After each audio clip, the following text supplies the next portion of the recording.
Hello friends, welcome again. आज हम जिस one of the finest English essay की समरी और क्रिटिकल एनालिसिस डिस्कस करेंगे वो है फ्रांसिस बैकन का ऑफ स्टडीज। ऑफ स्टडीज 1597 में पहली बार पब्लिश हुआ था। इस एसे को फ्रांसिस बैकन का मास्टरपीस माना जाता है, जिसमें उन्होंने स्टडीज के बेनिफिट्स और यूजेस के बारे में रीडर्स को बताया है। तो आइए चलिए शुरुआत करते हैं इसकी समरी से। Francis Bacon's essay illustrates the role studies play in an individual's daily life। यानी कि फ्रांसिस बैकन का ये जो एसे है ये एक्सप्लेन करता है एजुकेशन के, स्टडी के रोल को जो वो किसी भी व्यक्ति की डेली लाइफ में प्ले करती है।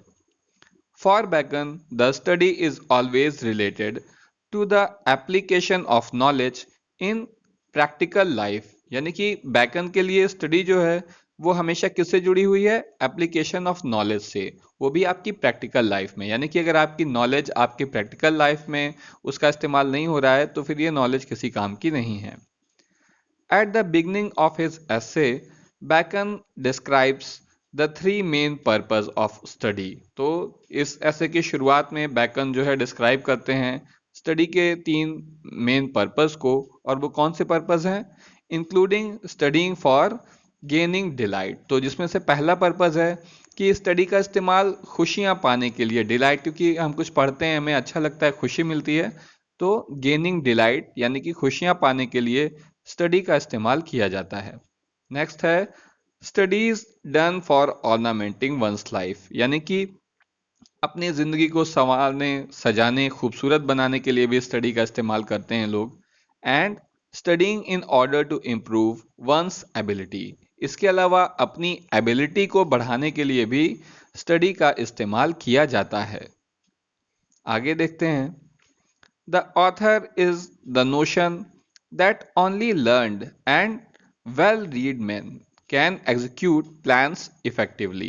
यानी कि ये जो ऑथर हैं फ्रांसिस बैकन, उनका विचार ये है कि केवल पढ़े लिखे लोग ही, जो जिन्होंने अच्छी पढ़ाई की हो, जिन्हें अच्छी समझ हो, वो ही जो है किसी प्लान को इफेक्टिवली एग्जीक्यूट कर सकते हैं।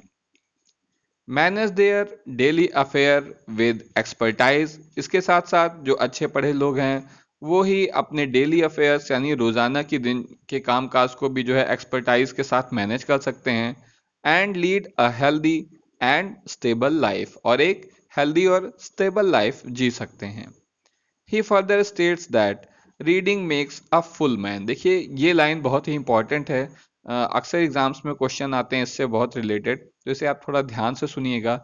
He further states that reading makes a full man. इसके आगे वो कहते हैं कि जो रीडिंग है वो एक फुल मैन को बनाती है। Conference leads to a ready man. Conference का मतलब होता है कि बातचीत, सम्मेलन, जहां लोग आपस में एक दूसरे से अपने थॉट्स एक्सचेंज करते हैं। तो conference leads to a ready man. Ready man का मतलब है कोई चतुर या कुशल इंसान। While writing make an exact man. जबकि राइटिंग जो है वो एक एग्जैक्ट मैन को बनाती है, एकदम परफेक्ट मैन को बनाती है।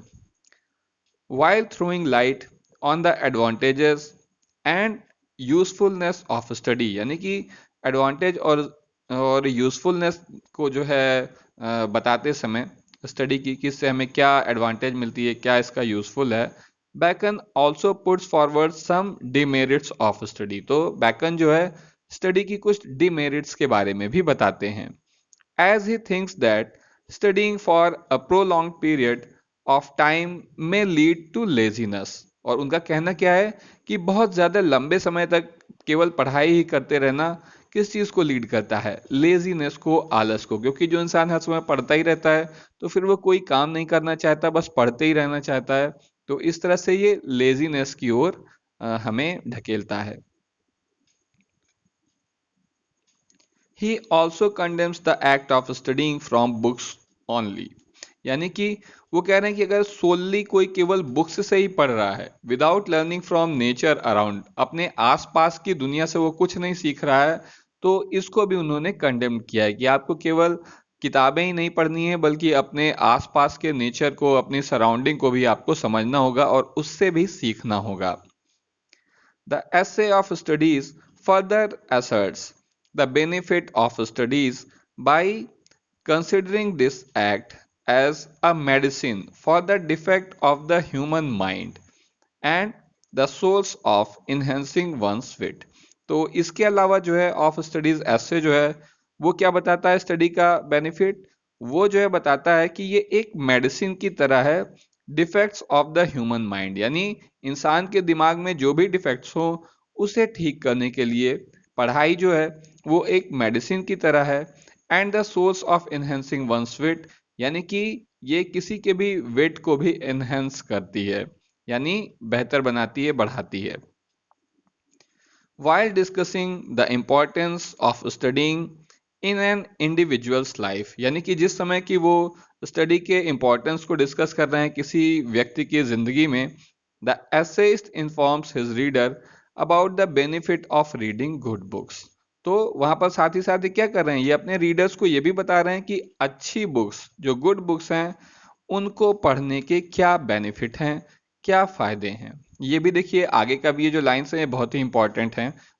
इसमें इन्होंने बताया है कि अलग अलग तरह की बुक्स के साथ हमें कैसा व्यवहार करना चाहिए। तो देखिए, for Bacon some books are only mean to be tasted, यानी बैकन के हिसाब से कुछ किताबें ऐसी होती हैं जो केवल टेस्ट करने लायक होती हैं, उसमें बहुत डिटेल में जाने की ज़रूरत नहीं है, बस आप उसको टेस्ट करें, यानी थोड़ा उसको पढ़ लें, उसके बारे में आपको मालूम हो, इतना ही काफ़ी है।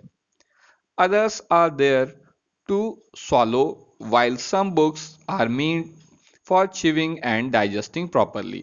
जबकि कुछ बुक ऐसी हैं जिन्हें सॉलो कर लिया जाए, यानी उन्हें पूरा पढ़ लिया जाए, और कुछ बुक्स ऐसी हैं जो किस लिए बनी हैं, चिविंग एंड डाइजेस्टिंग प्रॉपरली, यानी एकदम हम उन्हें अपने भीतर बसा लें, उन्हें बिल्कुल आत्मसात कर लें।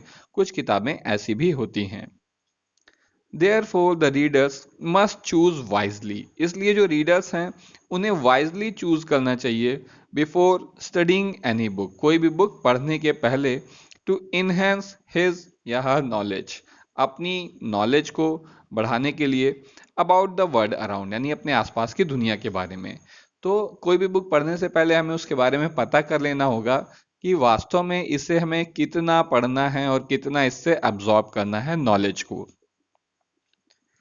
Bacon concludes his essay by suggesting that studies assist an individual in removing the defect of his या her mind। तो इसके बाद जो है बैकन क्या सजेस्ट कर रहे हैं इसके कंक्लूजन में, वो सजेस्ट कर रहे हैं कि किसी भी इंडिविजुअल को वो क्या कर सकता है, वो अपना रिमूव कर सकता है डिफेक्ट्स अपने दिमाग का, यानी कि हम जो पढ़ाई करते हैं तो उससे हमारे दिमाग के सारे डिफेक्ट जो है वो दूर हो जाते हैं। इसके आगे, as every problem of the human mind carries special importance for the individual and the world. और देखिए यहाँ पर कितनी अच्छी बात कर रहे हैं कि किसी भी इंडिविजुअल माइंड की जो भी प्रॉब्लम है उसका खास महत्व है, न केवल उस व्यक्ति के लिए बल्कि पूरी सोसाइटी के लिए, क्योंकि सारे फसाद इंसान के दिमाग से ही शुरू होते हैं और जाहिर सी बात है कि वो हर किसी को प्रभावित करते हैं। अब हम इस ऐसे के एनालिसिस को डिस्कस करेंगे। Bacon's essay of studies deals with the benefit of studies for the individual in their daily lifes. तो देखिए यहाँ पर बैकन का जो ऐसे है वो स्टडीज के बेनिफिट के बारे में बात कर रहा है किसी भी व्यक्ति की डेली लाइफ में, यानी उसे अपने डेली लाइफ में क्या बेनिफिट मिलते हैं एजुकेशन से, इस बारे में इस ऐसे में बात की गई है।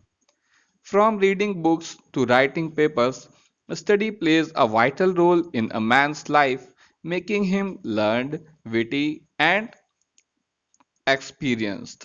तो देखिए यहाँ पर किताब पढ़ने से लेकर पेपर वगैरह लिखने तक और स्टडी का क्या रोल है। स्टडी जो है किसी भी इंसान को जो है समझदार बनाती है, विटी बनाती है और उसे बहुत सारे एक्सपीरियंस देती है।